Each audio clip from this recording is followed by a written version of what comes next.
So I think it's important that we split the audience into two categories, because the adoption of streaming platforms by the youth is significantly higher than your more mature audience, who have habitually been used to sitting on the couch and watching linear TV.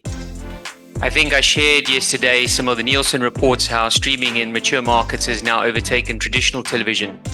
But what was really interesting to me is if you look at IMG's report on sports consumption, is that for years they've been talking about the mobile phone being the complementary device, the second device.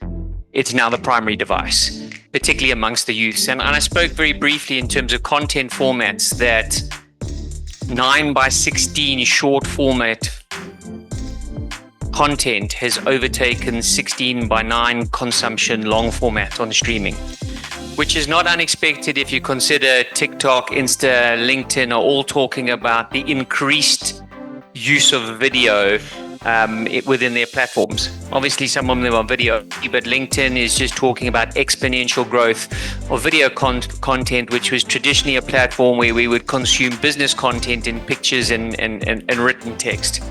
So,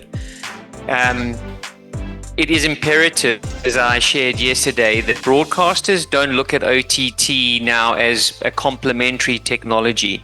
It is like buying additional satellite capacity because your audience moved. And you have to reach your audience where they're at. And they're not going to wait for you. They will shift into wherever else they can find the content. And that's why we see a lot of broadcasters, as we shared yesterday, with the exception of NBC, turning to the likes of YouTube when they can't get into this space. Take one takeaway that Africans are allergic to paying for content, and I absolutely stand by that. So that means for free-to-air broadcasters, stay in the free space. That limits your monetization strategy to both direct and programmatic advertising. That in its own world is a completely different sales pitch to traditional television advertising sales.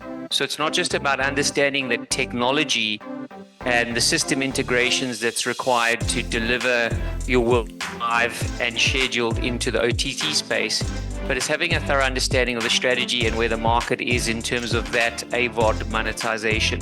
So there's absolutely a will, there's absolutely an acknowledgement of the need. Where do we find them? With no resources from both a skills perspective or a financials perspective, to have cleared budgets to invest in the strategy.